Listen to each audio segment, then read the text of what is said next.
Hello everyone, I'm Charles Litchfield, the Deputy Director of the Atlantic Council's GeoEconomics Centre, and we're here at our pop-up studio at the IMF during World Bank IMF Spring Meetings 2024. I'm about to interview Lisa Nandy, who's the International Development Member of the Shadow Cabinet at the UK, so the Labour opposition, but should the Labour win in the next election, she'll probably take on the international development portfolio, so we're very excited to be able to interview her. Thanks so much for having me.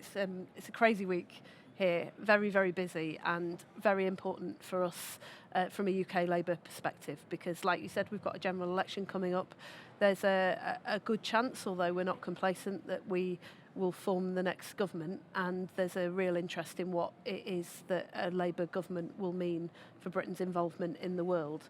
We're really clear that reconnecting Britain to the world after a decade and a half of drift and decay is one of our central priorities. Keir Starmer and David Lammy, the Shadow Foreign Secretary, have been flying all over the world, talking to leaders, particularly our friends and neighbours in Europe, to strengthen and deepen and repair some of the damage that has been done to those relationships over the last decade. But there's another side to this too, and that is that if you look across the world, the progress that we once thought inevitable is starting to retreat. We've seen many of the global goals going backwards. We've seen rising inequality and this incredibly central problem of climate, poverty and debt that is affecting middle and low income countries, which is preventing them from breaking out of that cycle and being able to invest in their own people to build strong economies and live richer, larger, more dignified lives. And so I'm here at the spring meetings with one really central message, which is that a Labour government will elevate development as part of our three pillars of connecting Britain to the world: diplomacy, defence and development.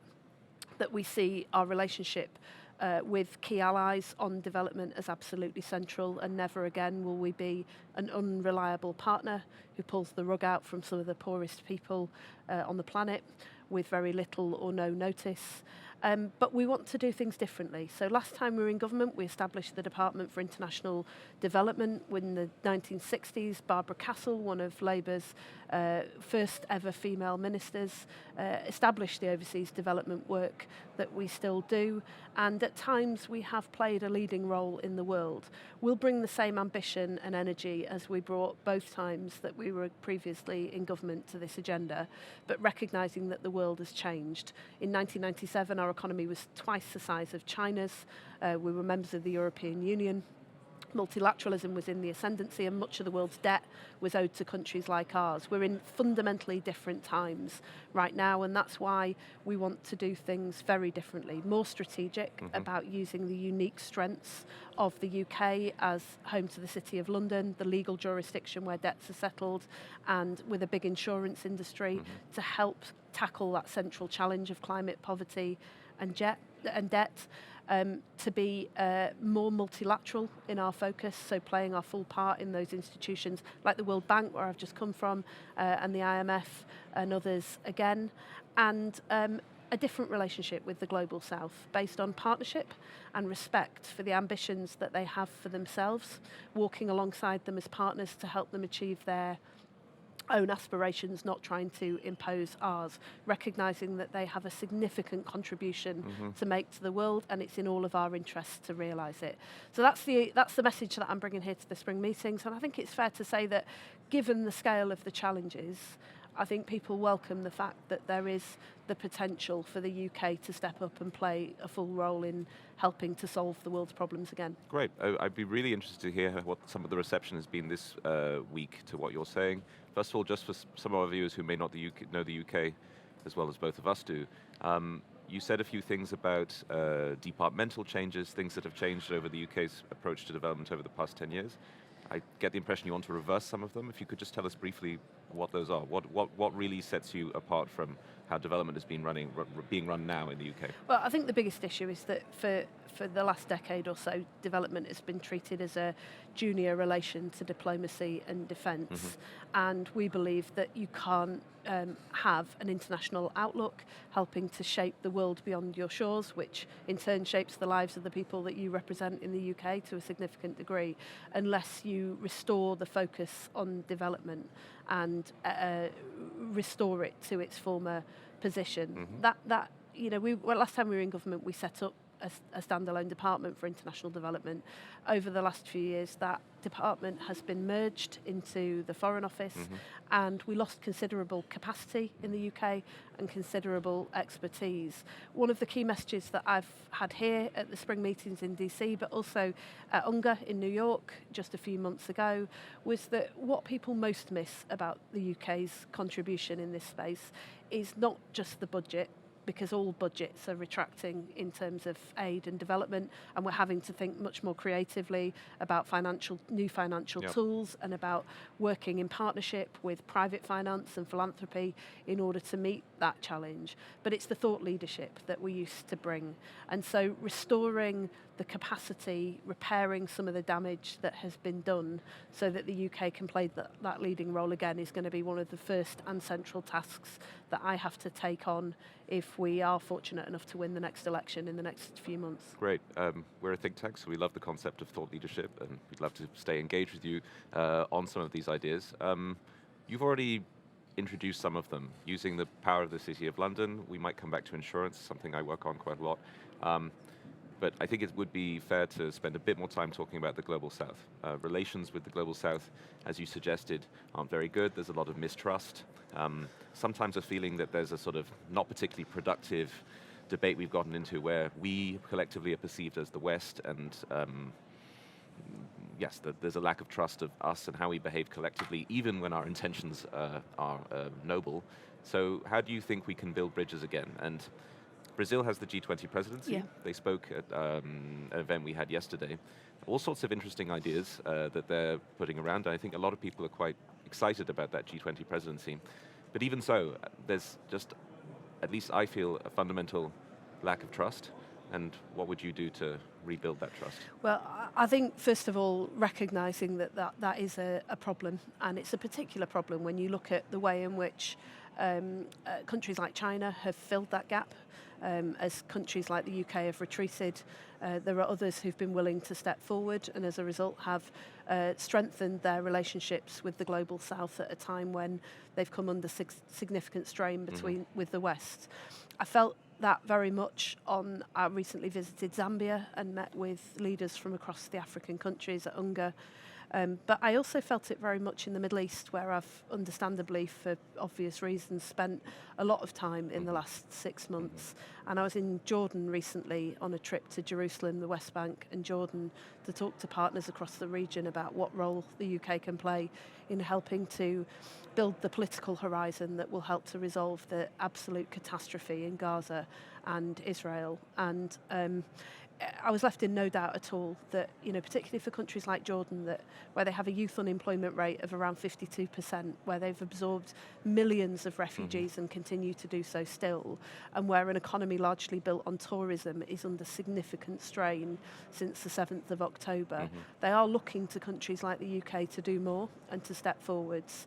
And there is a level of anger about the role that we play, and Gaza has made that more difficult. So recognising that is the first thing. The second thing is to bring a different message.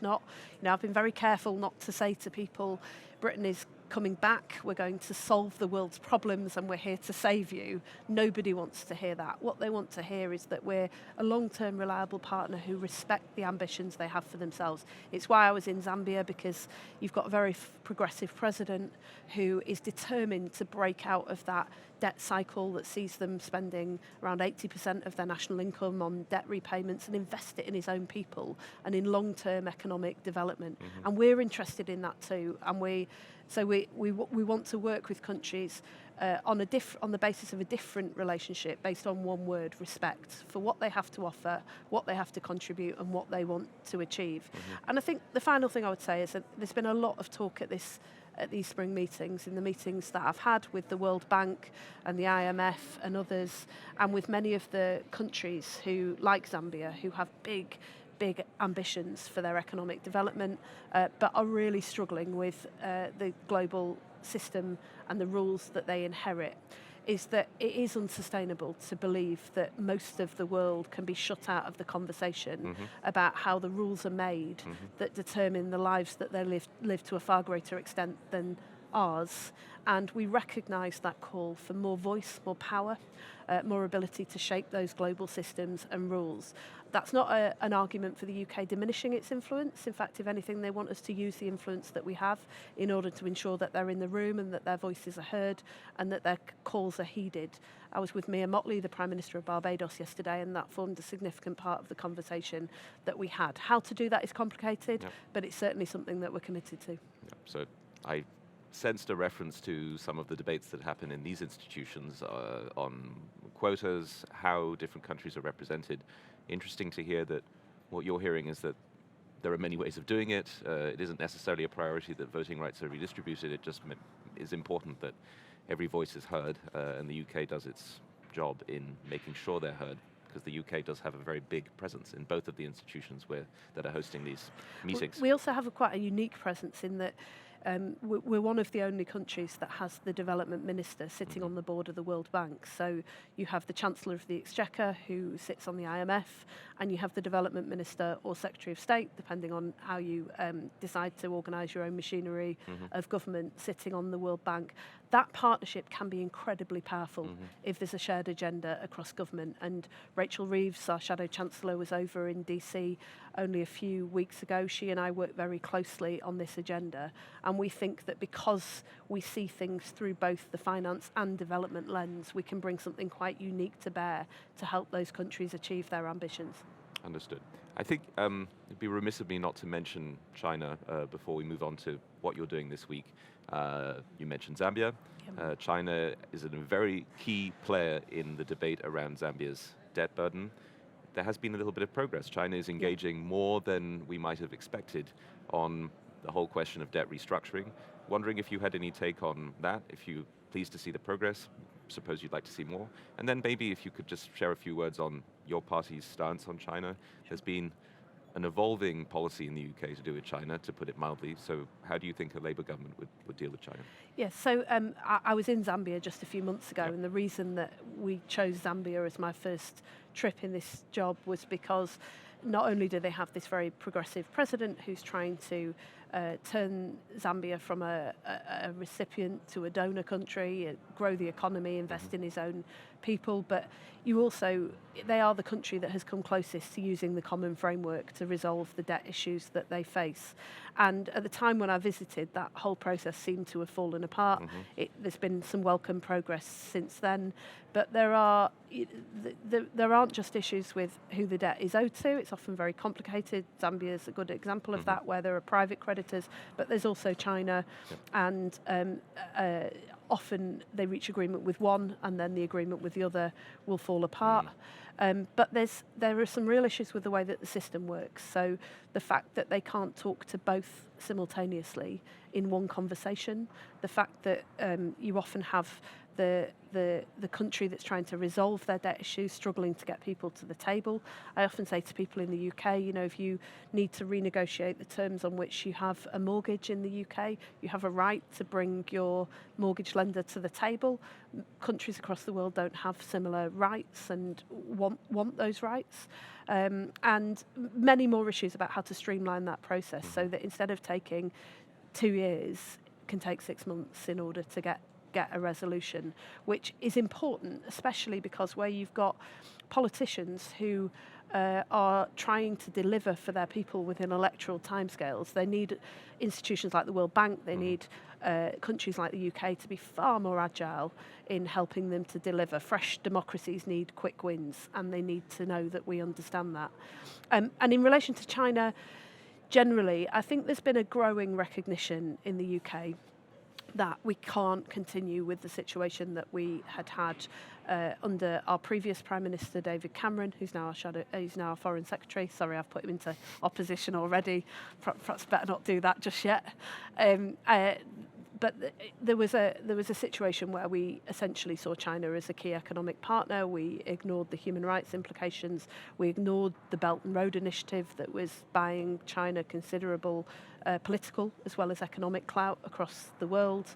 And the way that we see that relationship evolving is that China is far too important to ignore. We've got to cooperate where we can on issues like climate change and resolving the debt issues for developing countries. We've also got to compete to be able to offer countries an alternative because so often they felt that there is no alternative.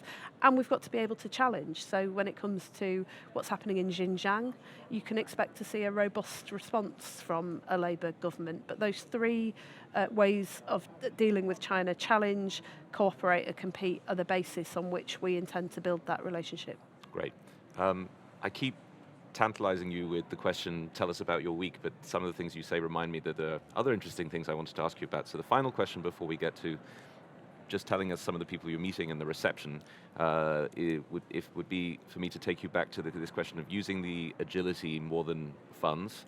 I mean, there is already a generous aid budget from the UK, it may increase, but you're saying that that has limits and you want to take us to a sort of more agile thought leadership using the City of London. If you could tell us a little bit about that. You also mentioned insurance. What are some of the ideas that you think you could Yeah, I mean, in terms of the budget, we're still very committed to returning to 0.7 as fiscal conditions allow, but we're likely to inherit the worst economic situation in the UK domestically since the Second World War. So there's work to do to grow the economy to enable us to deliver domestically and internationally on the commitments that we have. But we're in an absurd situation at the moment in the UK where a third of the overseas development budget is currently spent on putting up asylum seekers in hotels because we have such a huge asylum backlog. And if you look at the countries where those refugees are coming from, they're coming from Syria, they're coming from Afghanistan, they're coming from countries where we would be far better served on spending the aid budget that we have on dealing with the drivers of migration, the reasons why young people in particular have to leave, rather than dealing with the fallout then when they reach the UK. Mm-hmm. And so that's something we're very committed to doing over time, is to reducing the amount of overseas development money that is spent in the UK and returning it to its original purpose as we bring the asylum backlog down. And just even in itself, that would represent a third uplift in our aid budget, which, as you say, is already still one of the larger aid budgets in the world, but will signal an ongoing commitment from a Labour government. Mm-hmm. But there's a limit to what aid can do, and there's a limit to what countries want aid to do. Humanitarian assistance will always be important to us, but long-term economic growth is far more important to countries like Zambia than continuing to receive aid money, especially when that aid money comes with other people's priorities and strings attached. So we're determined to use the influence that we have in order to try and help those countries deal with the reasons that they're unable to get on the front foot about climate change, unable to break the cycle of debt, and unable then to invest in their own economic development. And that's why I'm here this week meeting people from the World Bank, from the IMF. We're meeting private creditors. We've got a roundtable with a number of the key private creditors later this week, members of the insurance industry and others, so that we can help those countries that are most climate affected, but also forced to borrow on very poor terms, often in foreign currencies, which leave them subject to very sudden interest rate rises, escape what has become a doom loop of climate poverty and debt, and invest in their own countries again. And if we can do that, we can return our aid budget to its original purpose. When we were elected in 1997, the last time a Labour government was elected in the UK, we said that as we set up the Department for International Development, that the purpose of the Department for International Development is to eliminate global poverty. The aid budget has moved miles away from that over the last 2 decades, and we want to return to our original purpose through this route of helping those middle-income countries to be able to deal with the challenges that they face. Great. I work on insurance quite a lot, especially in the context of Ukraine. There's a big effort to create some sort of a market for so-called war insurance. It's been really very difficult because you can just about insure a shipment for 2 weeks, but moving from 2 weeks to 30 years insuring investments, that's become really quite complicated just because of the uncertainty. So I'm intrigued when you talk about climate insurance. There's a lot of uncertainty in climate as well, and You seem to want to create a market, create incentives for people to insure themselves, countries to insure themselves to mitigate against climate risk, but is it not just too difficult and too expensive when there's so much uncertainty? Well, one thing I've learned in the last 6 months in this job is that everything feels too difficult because the challenges are very great. But as somebody said to me in the first week in the job, that's the reason to start now and to think big. And the exciting thing about the spring meetings actually is that people are thinking big, they're thinking differently, they're thinking more creatively. But you're right to say that for countries like Barbados, there are certain things that are becoming just completely uninsurable. And so you have to deal with all these things concurrently. You have to deal with the issue of climate change. You have to help them get on the front foot about climate change. I met with some of the big philanthropic organisations this week. I'm seeing Melinda Gates later on today, and the Ford Foundation, and I was with the Eleanor Crook Foundation yesterday. One of the things that's quite exciting about those big philanthropic trusts is that they often are the people who will go in and help to make that change happen at a very early stage, taking more risks than perhaps global institutions or even donor governments can do, in the knowledge that some of these projects may fail, but if they take the risks and they see what is possible to get those quick wins and that quick progress, then it enables us to come in behind and to be able to build around that. But you know, there are certain parts of the world now and certain propositions that are completely and utterly uninsurable. There are others where the products just simply don't exist. And we think we can deal with both of those things at the same time. It's difficult, but all of these things are difficult. Yeah. All of these things feel impossible until they're done. Thank you. So one final question just on your impressions from the week. You told me just before we started that it's, well, you can use the word, because I won't quote it, but it's been a busy week. And a lot of things moving around, a lot of meetings, seems a lot of people do want to meet you. So first of all, how do you think people are engaging with the ideas that you're proposing? I mean, because there's an election soon, it's only natural that people want to meet you and see what's coming down the road, possibly. But what's the reception be like? And also, do you think that these meetings are helpful? Do you think that the sort of things that are being discussed this week are up for the challenge? Do you like the focus that's been taken? If you were to be in government, would you like to change the focus a little bit? I'm curious about that too. Yeah, so I've been meeting a whole host of people, from key politicians to I just came from a meeting with AJ Banger over the road, who's leading the World Bank, and others.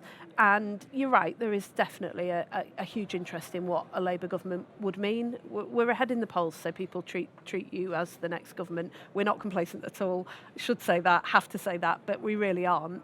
And the outcome of the election is up to people, not up to politicians. Nevertheless, there is tremendous interest and excitement about what a Labour government might mean, not least because a lot of those partners remember what we did in development last time we were in government, and they can detect a very strong appetite to bring that same energy and ambition, again, not just from me, but from Keir Starmer and from David Lammy and from Rachel Reeves and other key people in the Labour shadow cabinet. I think I feel a mix of really energised. We've got some of the brightest, most passionate, committed people in the world here who, unlike the last time we were in government, are so willing to think differently and think outside the box. I think because the challenges have become so great, but I also feel in part frustrated because the pace of change has been far too slow and the progress that we once thought is inevitable has stalled. And so there's a lot to do, and it makes me even more determined that when we get back to the UK, we'll fight every day tooth and nail to make sure we win that election so that the UK can play its full part again. If there were one thing that you could change, if there one problem that you see, a bottleneck that you would focus on quickly? Well, I think the biggest issue actually is that we're going to focus very much on this climate, poverty, debt doom loop. But the reason for doing that is the thing to always hold on to. Some of the most inspiring people I've met here haven't been the politicians and the bankers and the economists. They've been the people who are affected by this. And when you meet those women, like the two business women I met in Zambia, who had grabbed every opportunity available to them and were transforming their economy despite all the difficulties. When you meet the young engineer from Ghana, who was the only kid in her village to finish secondary school because of the lack of wash facilities meant girls had to drop out when they reached puberty, and went on to qualify as an engineer, and is now transforming the economic potential of women in Ghana by helping hundreds of thousands of girls come after her by installing wash facilities in schools. What you start to realise is that one of these days, one of these people is going to solve climate change. One of these people is going to cure cancer. And why shouldn't it be them? And that, if the UK can play a leading role in helping to make sure that all of those people live the lives that they should be living with the opportunities that should be on offer, you know, in 10 years' time, 20 years' time, I'll walk away from this happy, but we've got a lot of work to do between now and then. Indeed. Well, thank you very much. So I've been talking to Lisa Nandy, who's the International Development Member of the Shadow Cabinet of the UK. It's been, thank you, very interesting conversation. I hope the rest of your meetings go well. And this is day 4 of 5 of our side planning or side events at the IMF spring meeting, long week, IMF World Bank spring meetings. Quite coincidentally, we're going back to the Atlantic Council now, where Megan Green of the Bank of England will be interviewed by my boss, Josh Lipsky, so stay tuned for that, and see all of you soon. Thank you.